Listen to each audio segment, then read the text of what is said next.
옆 사람과 인사 나누십시다. 나는 세상에서 하나님께로부터 가장 축복받은 사람입니다. 시작.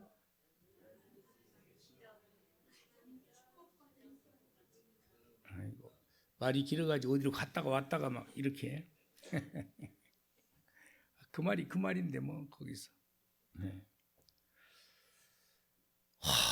설교를 준비하는데 제목을 이렇게 잡았습니다. 끝없는 사랑. 너무 멋있잖아요. 누가 끝없는 사랑을 베푸시며 누가 그 끝없는 사랑을 받고 있는가?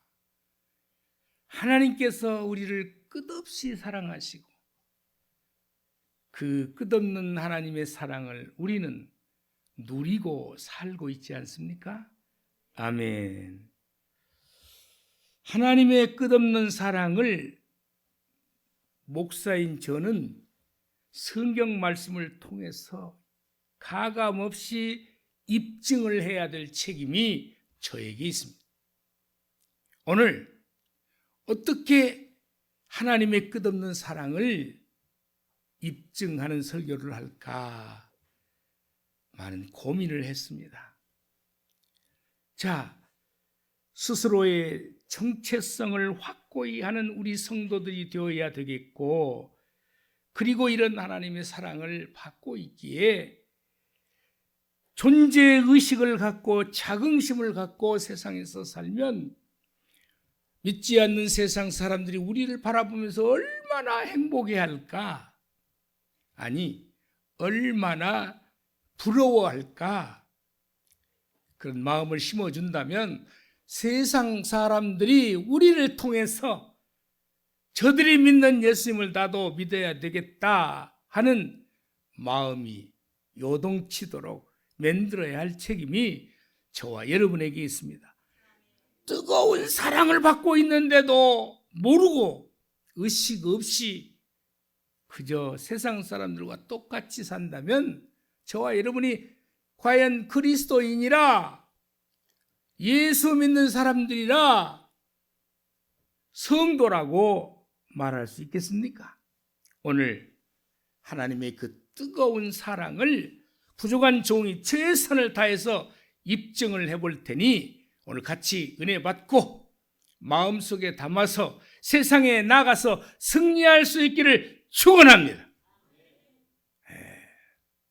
감사. 첫째, 인류 최초의 인간 아담 부부의 불순종으로 인한 저주가 이 땅에 내려졌고요. 그래도 하나님은 우리를 뜨겁게 사랑하셔서 우리에게 속죄의 길을 구약시대에 주셨으니 그것은 무엇일까요? 제사였습니다. 양을 잡아서 사람을 대신해서 양을 잡아서 우리가 다 죽어야 마땅하지만 하나님께서 죽어 번지면 무슨 의미가 있겠습니까? 그래서 대신 양과 염소에게 송아지에게 안수를 하고 그를 대속제물로 드리게 하시는 사죄의 길을 열어주셨다. 속죄의 길을 열어주셨다. 이 하나님의 사랑을 알고 살고 있는 것입니까? 의식 없이 성경을 읽는 것입니까? 알아야 된다는 거죠. 창세기 3장 6절을 아까 잠깐 보셨는데 보겠습니다. 여자가 그 나무를 본즉 먹음직도 하고 또 보암직도 하고 지혜롭게 할 만큼 탐스럽기도 한 나무인지라 여자가 그 열매를 따먹고 자기와 함께 있는 남편에게도 주었어요. 주매 그도 같이 먹어버렸습니다. 이게 문제입니다. 왜 그것을 따갖고 왔느냐고. 그건 하나님께서 특별히 우리에게 우주 만물을 지으시고 에덴 동산에서 우리에게 살게 하시고 이것만큼은 따먹지 말라고 명령을 내리신 것인데 왜 그걸 땄느냐고. 그랬어야 할 아담도 같이 먹어버리고 말았습니다. 그러고 나서 레위기 23장 28절의 말씀을 볼 것이면 하나님께서 모세를 통해서요 속죄의 길을 주신 거예요. 이날에는 어떤 일도 하지 말 것은 너희를 위하여 너희 하나님 여호와 앞에 속죄할 속죄의 일이 됨이니라. 속죄의 일을 정하시고 속죄물을 대신 드리도록 하셨습니다. 이게 죄에 대한 하나님께서 저주를 주시고 그리고 나서 속죄의 길을 주신 내용입니다. 다 읽어야 하지만 읽을 수 없으니까요. 그래서 여러분, 하나님께서는 우리에게 에덴 동산 내 저들을 놓으시고 누리게 하신, 그러면서 특별한 명령을 내리신 것을 쫓아가 보겠습니다. 창세기 2장 15절에서 18절의 말씀입니다. 여호와 하나님이 그 사람을 이끌어 아담과 하와죠 에덴 동산에 두어 그것을 경작하며 지키게 하시고, 우리에게는 수없이 하나님께서 말씀을 주셨습니다. 그것이 바로 주신 말씀이 성경입니다. 하나님 우리 그리스도인들에게만 그 말씀을 나에게 주신 말씀으로 받고 그 말씀대로 살아야 할 것을 주시면서 축복을 받게 살려고 주셨다. 그래서 그 말씀을 성경을 말하기를 특별 은총이다 이렇게 말하죠. 특별 은총을 우리에게 주신 것이 성경입니다. 세상 사람들 안 믿는 사람도 똑같이 누릴 수 있는 것을 일반 은총이라. 세상 만물을 누리고 햇빛도 비도 바람도 또 그리고 아름다운 동산도 그게 일반 은총이잖아요. 다 누리는 거예요. 그게 누가 지으신 것입니까? 하나님이 지으셨습니다. 그런데요 16절에 보시면 이렇게 말씀이 나와요. 여호와 하나님이 그에게 아담과 하와에게 이르시되 동산 각종 나무의 열매는 네가 임으로 먹되 네 마음대로 먹어. 이 말은 네가 누리면서 살아라. 내가 다 너희들을 위해서 지어놨다. 임의로 먹어라. 네가 하고 싶은 대로 먹어라. 17절에 선악을 알게 하는 나무의 열매는 저걸 합쳐서 용어를 선악과 그렇게 열매 과자니까요. 먹지 말라. 최초의 인간에게 주어진 하나님의 지엄하신 명령이었습니다. 네가 먹는 날에는 반드시 죽으리라. 말씀을 어겼을 때는 이런 결과가 주어진다. 반드시 죽으리라. 저주가 내려진다. 그러면서 18절에 여호와 하나님이 이르시되 사람이 혼자 사는 것이 좋지 아니하니 내가 그를 위하여 돕는 배필을 지으리라 하시니라. 돕는 배필까지도 주셔서 살게 했어요. 저와 여러분에게 하나님이 배필을 주셨다고요. 남자면 여자를 주시고 여자면 남자를 주신 거예요. 이렇게 하나님이 우리를 축복하시고 세상을 누리며 살도록 만드셨는데 이게 어찌된 일입니까? 창세기 3장 6절의 말씀, 우리에게 죄가 들어온 것을 지금 얘기하고 있는 것입니다. 여자가 그 나무를 본즉 언제나 유혹은 세상 것보다 더 아름다워 보일 때 그런 것입니다. 더 이자 많이 준다고 하는 것이 유혹입니다. 세상 이자율은 이런데 내가 특별히 많이 줄 테니 나에게 돈을 빌려다오. 이 유혹이에요. 이거 잘못 먹으면 선악과와 같이 문제가 생기죠. 누가 말하기를 아주 감언 이설로 말하면 그것이 보편적인 것이 아니라면 유혹입니다. 그게 유혹이에요. 여자가 그 나무를 본즉 먹음직도 하고 보암직도 하고 지혜롭게 할 만큼 탐스럽게 보였다는 거예요. 그런 나무인지라 여자가 그 열매를 따먹고 먹어버렸어요. 자기와 함께 있는 남편 아담에게도 주매 거침없이 뒤에 거절했다는 말이 하나도 안 들어와 있어요. 이거 안 된다고 하는 말이 하나도 들어와 있지 않습니다. 그냥 예쁜 아내가 주니까 그도 먹고 말았습니다. 이것이 시험하신 하나님의 명령에 불순종한 저주의 단초가 되고 말았습니다. 그 역사는 오늘에 이르기까지 지속되어 왔습니다. 자, 창세기 3장 16절에서 19절을 볼 것이면 또 여자가 이르되 내가 네게 여자에게 이르되, 이제 지금 이건 저주예요.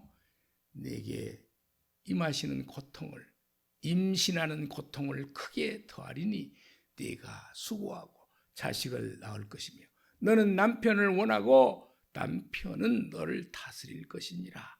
오늘 시대에는 안 맞는 말씀인 것 같지만 저건 하나님께서 만드신 질서입니다.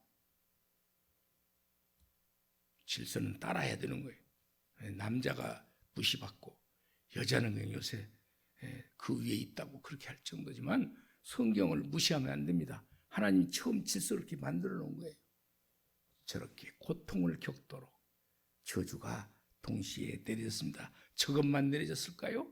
계속 이어서 보겠습니다. 17절입니다. 아담에게 이르되, 아담을 또 불러 얘기합니다. 내가 내 아내의 말을 듣고 내가 내게 먹지 말라 한 나무의 열매를 먹었은즉 땅은 너로 말미암아 저주를 받고 너는 내 평생에 수고하여야 그 소산을 먹으리라.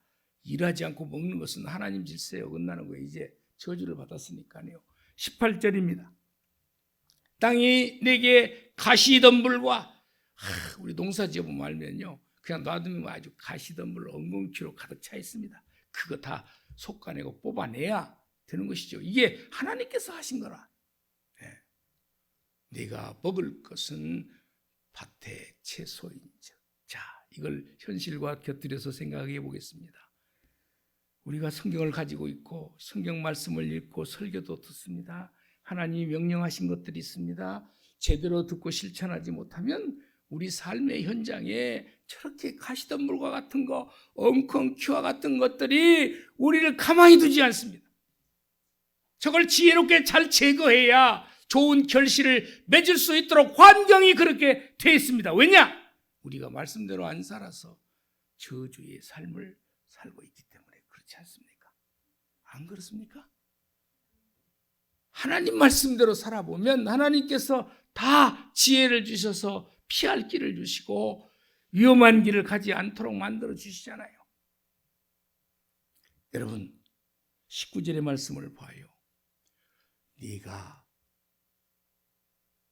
최종적인 저주입니다. 네가 흙으로 돌아갈 때까지. 안 돌아가게 여시려고 그랬는데 흙으로 돌아가야 돼. 하나님이 그렇게 하신 거예요. 정령 죽으리라. 그 말씀이 저렇게 풀어놓으신 거예요. 돌아갈 때까지 얼굴에 땀을 흘려야 되고 먹을 것을 먹으리니 네가 그것에서 취함을 입었습니다. 흙에서 취했으니까 흙으로 돌아가. 정령 죽으리라. 너는 흙이니 흙으로 돌아갈 것이니라 하시니라. 아멘. 이것이 아담 이래 우리에게 주어진 저주이고 죽음입니다. 그런데요, 오늘 죽음과 저주를 말하려고 설교를 하겠습니까? 하나님의 끝없는 사랑을 얘기하려고요. 우리 잘못으로 저렇게 저주를 받고 고난을 겪으면서 살도록 되어 있지만 하나님은 그래도 우리를 사랑하셔서 사랑하시니까 모세를 통해서 우리가 지켜야 할 율법을 주셨는데 그 말씀 가운데 아까 읽었지요. 23장 28절을 다시 보겠습니다. 하나님이 우리를 끝없이 사랑하셔서 그날에는 날짜를 정해놓고 그날에는 어떤 일도 하지 말 것은 너희를 위하여 너희 하나님 여호와 앞에 속죄할 속죄일이 됩니다. 속죄일을 정해두고 너를 대신해서 속죄할 양을, 염소를 잡아서 피를 흘리게 하는 거예요. 그가 대신 죽는 거예요. 왜 동물들이 대신 죽나요? 우리의 죄 때문에 그렇습니다. 우리를 사랑하셔서 죄로 죽을 수밖에 없고 고통당하며 살 수밖에 없는 저와 여러분을 하나님은 그토록 사랑하셔서 끝없는 사랑으로 우리에 다가와주고 계시다는 사실을 사순절에 깨닫게 하시려고 저에게 하나님의 뜨거운 사랑, 이 제목으로 말씀을 하게 하시는 것입니다. 여러분 5대 절기를 성경에서 들어보시고 보았지요. 6월절, 77절, 나팔절, 대속죄일, 7월 15일은 대속죄일, 7월 10일은 대속죄일로 하나님이 정했거든요. 이스라엘 력으로 말입니다. 우리 력으로 아니고 초막절, 이 대속죄일을 통해서 하나님 앞에 속죄받을 기회를 주신 거예요. 얼마나 감사한지 모든 하나님의 끝없는 사랑은요, 그토록 속죄의 길을 열어주시고 항상 하나님 중심적으로 하나님 뜻대로 살아가기를 원하고 계셔서, 그래서 모세를 통해서 주신 모세의 오경을 삶의 지침으로 살라고 했건만은 이스라엘 역사를 보면 지키지 않습니다.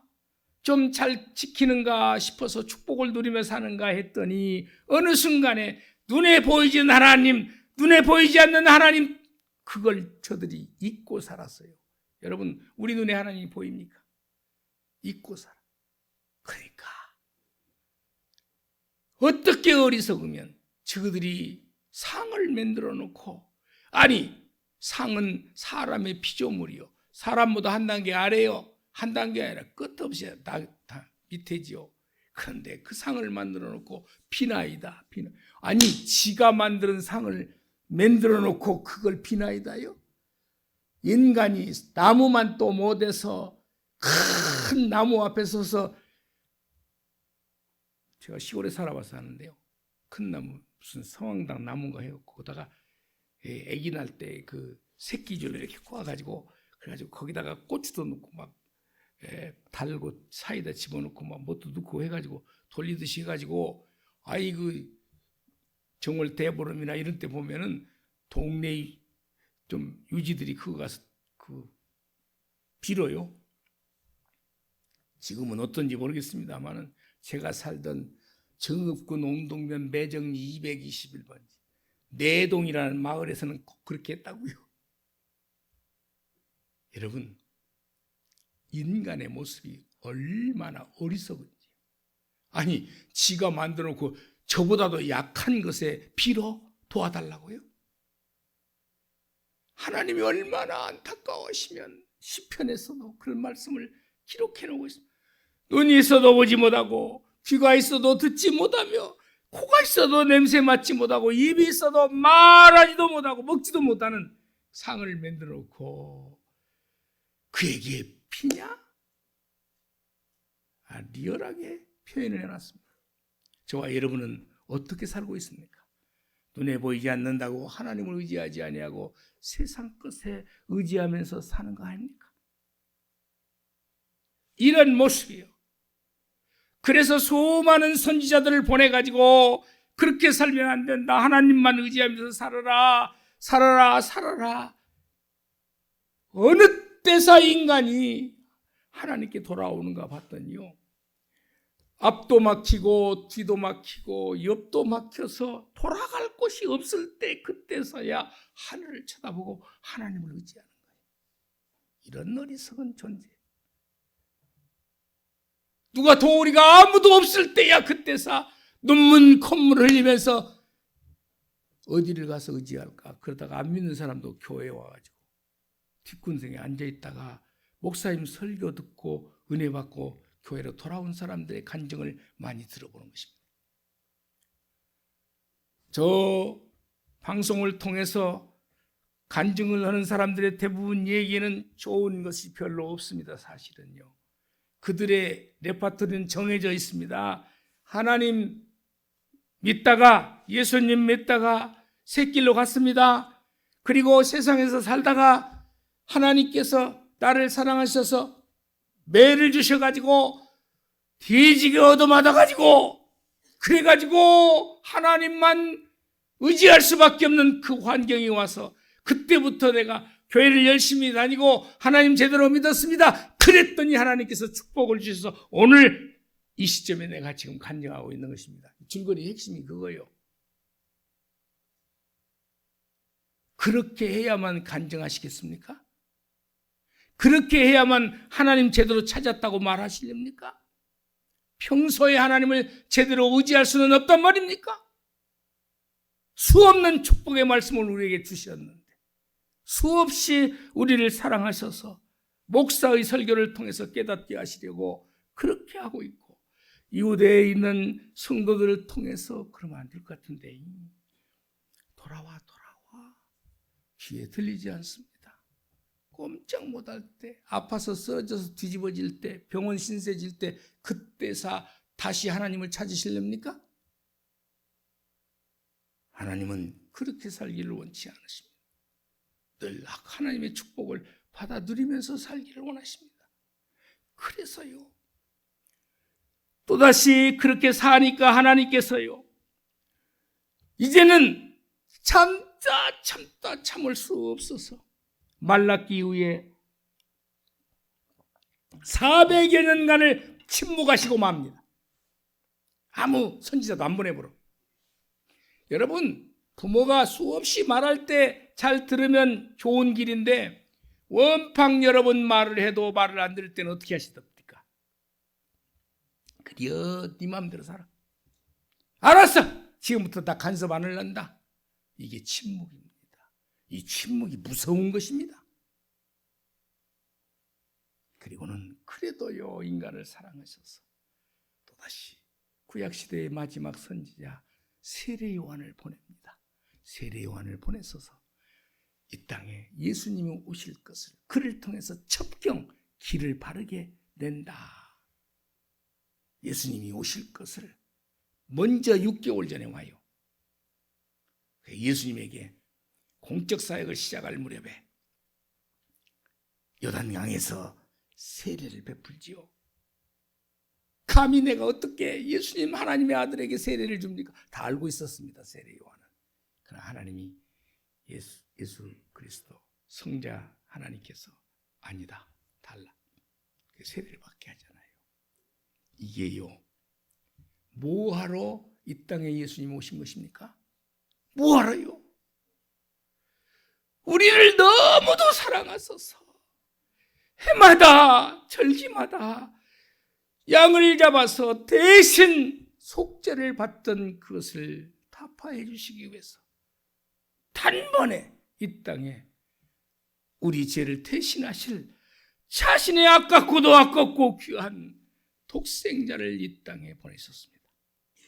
그리고 그로 하여금 대신 속죄를 하시게끔 만드신 거죠. 마태복음 16장 21절입니다. 구원의 길을 열어주신 하나님, 그 예수님이 이 땅에 오셨습니다. 마태복음 16장 21절입니다. 이때로부터 예수 그리스도께서 자기가 예루살렘에 올라가 장로들과 대제사장들과 서기관들에게 많은 고난을 받고 죽임을 당하고 십자가 지신 제3일에 살아나야 할 것을 제자들에게 비로소 나타내신, 그러니까 다 하셨습니다. 그런데요, 하나님의 아픔을 제가 어디서 발견했냐면 마태복음 18장 1장 18절 21절에서 발견했어요. 어떻게 발견했을까요? 보세요. 하나님이요, 견디다 너무 사랑하는데 저것들을 어떻게 살려내려고요, 예수님을 이 땅에 보내신 거거든요. 그런데 그 보낼 때 이미 예정해 놓은 십자가가 있거든요. 그런데 예수님께서 마태복음 1장 18절 21절을 보실까요?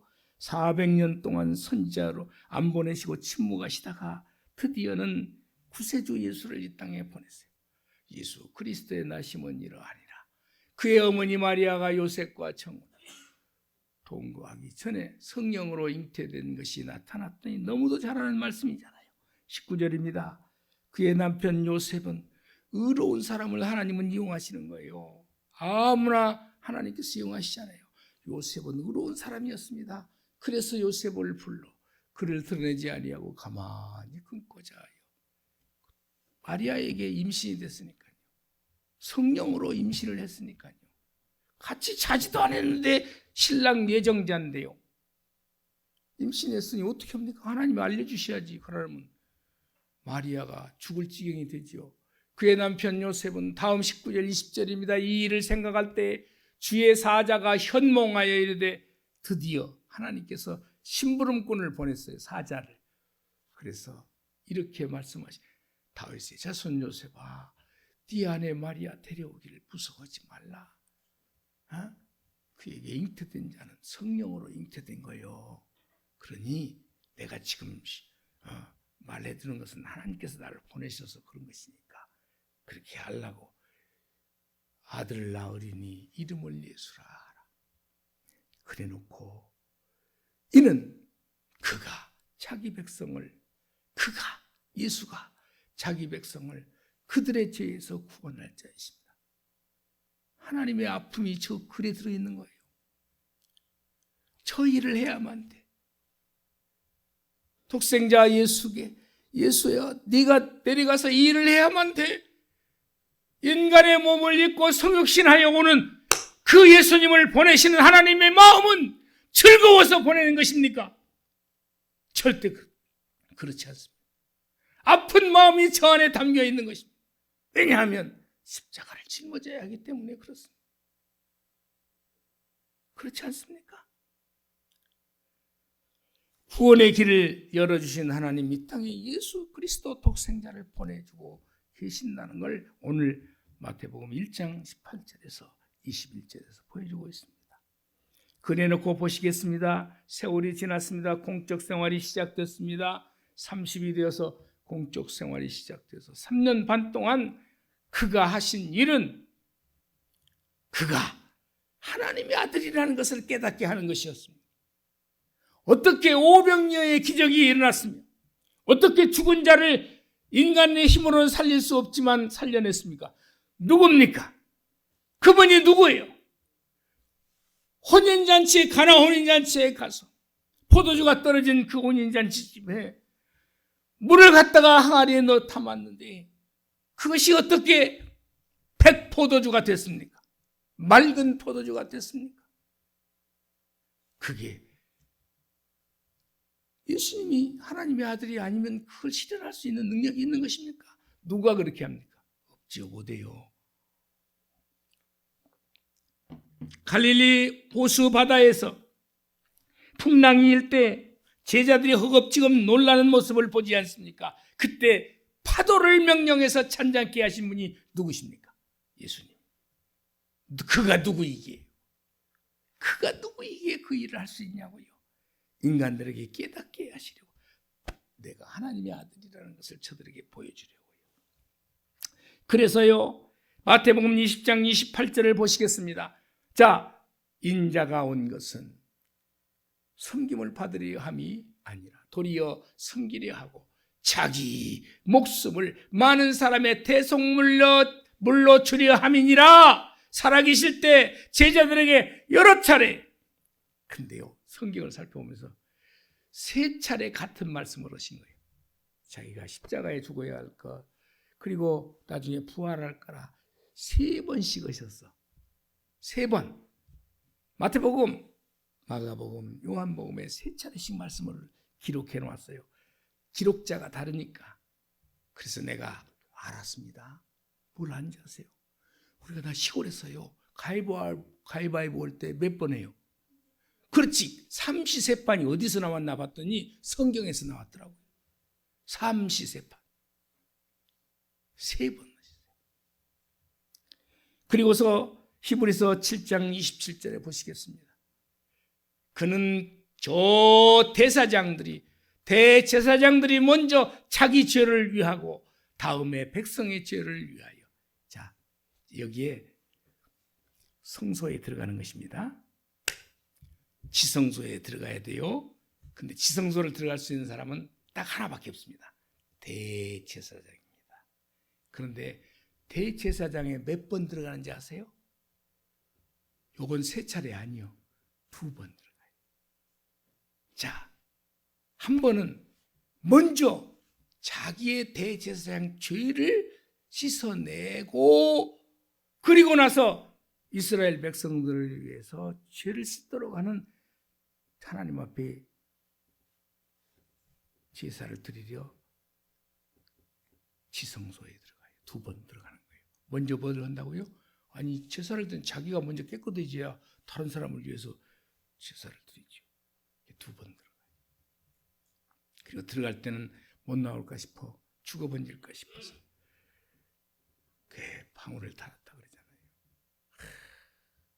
대제사장들이 먼저 저기 나오잖아요. 자기 죄를 위하고 그 다음에 2번째 그리고 나와 다음에는 백성의 죄를 위하여 날마다 제사 드리는 것과 같이 할 필요가 없어. 왜? 이 땅에 예수님을 보내면 이는 그가 예수님이 단번에 자기 죄를 자기를 드려 이루셨습니다. 그래서 구약시대의 제사법은 사라지고 우리에게 제사장과 같은 권한을 주셨습니다. 예수님 십자가에 돌아가실 때 휘장이 갈라졌다 했지 않습니까? 그건 아무나 들어갈 수 있는 길을 열어주셨어요. 예수님을 믿는 자들은 다 들어갈 수 있어요. 그러니 그 축복이요. 대제사장만 들어가던 자리가 아니라 모든 믿는 자들이 들어갈 수 있는 그 자리. 그래서 전번에 얘기했잖아요. 만인 제사장설이 그래서 등장했다고요. 저와 여러분도 다 제사장이에요. 할렐루야. 이토록 하나님은 우리를 사랑하셔서 자신의 독생자를 이 땅에 성령으로 잉태케 하시고 그리고 공적 생활을 시작하게 하시더니 드디어 고난을 겪게 하시고 십자가에 죽으시는 거예요. 그게 고난주간 마지막에 오지 않습니까? 얼마나 하나님이 우리를 사랑하시면 하나님의 사랑은 끝이요. 끝없는 사랑. 저와 여러분 그 사랑을 받고 있는데 어떻게 날마다 초라하게 주님이 원치 않는 죄 가운데 살면서 이렇게 살아야 되는 것입니까? 마가복음 14장 36절입니다. 이 장면을 보시면 다 알고 있는 내용이에요. 마지막에 기도할 때요. 주님의 모습이 예수님의 모습. 이르시되 아빠 아버지여 하나님께 기도하는 것입니다. 아버지께서는 하나님께서는 모든 것이 가능하오니 내가 받아야 할 이 찬, 내가 짊어져야 할 이 십자가를 찬으로 상징적으로 표현했습니다. 이 찬을 내게서 옮기시옵소서. 내가 죽게 되었나이다. 나 좀 찬 좀 옮겨주세요. 십자가 좀 만지게 해주세요. 그러나 나의 원대로 마옵시고 아버지의 원대로 하옵소서. 아버지의 원대로 하옵소서. 순종하는 예수님의 모습을 드러내고 있습니다. 구원의 길을 열어주신 하나님, 예수님 독생자를 이 땅에 보내셔서 구약시대의 양처럼 대신 짊어지셨어요. 죄를 짊어지시고 죽으신 것이죠. 그게 절기입니다. 그러니 저와 여러분이 지금 사순절 기간은 원래 사순절 기간은 어떻게 만들어진 것이냐면 예수님의 고난과 부활을 준비하는 영적인 그런 기간도 정해서 40일 동안을 지내자. 원래 예수님은 그 이전까지만 해도 별일이 없었는데 예수님이 직접 6월절에 양이 죽듯이 6월절에 맞춰서 돌아가시잖아요. 그죠? 그러니까 주님이 그렇게 하신 건데요. 그렇지 않아도 대제사장이나 저렇게 사두개인들이나 막 예수님은 어떻게든 험을 잡아서 죽이려고 하죠. 그러나 때가 안 되니까 때가 되면 주님이 이제 잡혀갈 것이기 때문에 고통당하시다가 돌아가시죠. 사순절 기간을 예수님의 고난과 부활을 미리 준비하면서 지내는 기간이에요. 나는 이 기간을 어떻게 지내자고 말씀드렸냐면 하나님 감사합니다. 저희들이 무엇이 가는데 저희들을 위해서 이 땅에 독생자 예수님을 보내셔서 우리의 죄를 도말하시려고 십자가를 지게 하십니까? 대속물로 보내셨습니까? 하나님 감사합니다. 하나님 감사합니다. 우리 같이 한번 해보실까요? 하나님 감사합니다. 사순절 기간은 감사하면서 자신을 돌아보는 기회로 나를 위해서 십자가를 지셨습니다. 하나님 감사합니다. 이렇게 보내라고요. 그래서 십자가에 죽으신 다음에는 고린도전서 15장 12절 13절에 이렇게 말씀하고 있어요. 그리스도께서 죽은 자 가운데서 다시 살아나셨다. 전파하였거늘 너희 중에서 어떤 사람은 어찌하여 죽은 자 가운데서 부활이 없다 하느냐? 부활이 없다 하는 사람들이 있었거든요. 사두개인들이 그랬어요. 사두개파가. 자, 그러면서 13절에 만일 죽은 자의 부활이 없으면 그리스도도 다시 살아나지 못하셨으리라. 부활을 예언해 놓고 계셨고 그 일은 이루어졌습니다. 마지막입니다. 하나님의 끝없는 사랑은 어디까지 이어지는 것일까요? 제가 지금 하나님의 사랑, 끝없는 사랑을 제가 입증한다 그랬잖아요.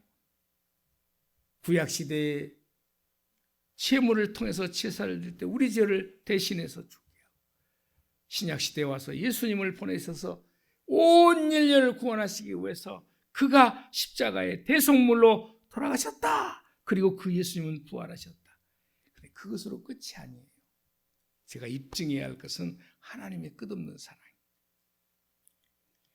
영원한 나라에 들어감을 넉넉히 너희에게 주시겠다 말씀하세요. 이 말은 무슨 말이냐면 영원 천국을 약속하신 하나님. 아멘. 우리가 죽음으로 끝나는 게 아니에요. 속죄로 끝나는 게 아니고 우리에게 천국의 길, 그것도 영원 천국의 길을 약속하셨습니다. 아멘. 그게 베드로후서 1장 11절입니다. 이같이 하면, 앞에서 말씀을 하셨는데, 우리 주 곧 구주 예수 그리스도의 영원한 나라에, 영원한 나라가 천국을 말하는 들어감을 넉넉히 너희에게 주시리라. 어떻게 할 때 넉넉히 주실까요? 오늘 몇 가지 말씀을 살펴보고자 합니다. 누가복음 22장 29절에서 30절에 보면 내 아버지께서 나라를 내게, 예수님께서 하신 말씀이요, 하나님 아버지께서 내게 나라를 맡겼대. 나라를 내게, 예수님에게 맡기신 것 같이 나도 너희에게 맡긴다는 거예요. 보십시다. 30절에 무슨 말씀을 하고요? 너희로 내 나라에 있어, 내 나라에 들어와 가지고 내 상에서 먹고 마시면, 나랑 같이 먹고 마시자는 거예요. 또는 보좌에 앉아, 보좌까지 앉게 하신다는 거예요. 천국에서요. 그래놓고 예수님, 이스라엘 12지파를 다스리는 권한을 천국에 들어온 자들에게 허락하신다는 거예요. 그러니 이 놀라운 축복이, 12지파라는 것은 온 이스라엘 백성을 상징하는 거예요. 이 땅의 모든 백성들을 상징하는 거예요. 천국에 들어온 모든 백성들이요. 자, 베드로후서 3장 13절의 말씀을 보겠습니다. 우리는 그의 약속대로 의가 있는 곳은, 무엇이 있는 곳? 의인이 아니면 못 들어간다 그랬죠.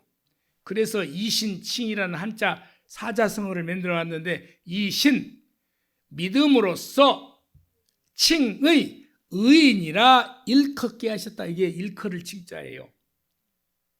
의가, 의인할 때 의요. 구원받은 자를 의자라고 표현해요. 그러니까 무슨 말입니까? 우리가 의인이 아니지만 예수님의 십자가에 죽으심, 그는 우리의 죄를 대신 짊어지고 가셨기 때문에 그 예수를 믿는 자들은 이신칭의 의인이 되는 자격을 주셨다. 아멘. 그렇게 말씀하고 계시는 것입니다. 그러면서 약속대로 의가 있는 곳이 천국이에요. 의인 아니면 모두 들어갈 수 없어요. 우리도 의인이 아니지만 의인으로 만들어 주셨어요. 새 하늘과 새 땅을 바라보도다. 새 하늘과 새 땅이 어디요? 영원 천국을 가리키는 거죠. 계시록 21장 1절에도 같은 말이 표현되고 있습니다. 또 내가 새 하늘과 새 땅을 보니, 보여준 거예요. 환상으로 저 새 예루살렘 성을 보여준 거예요.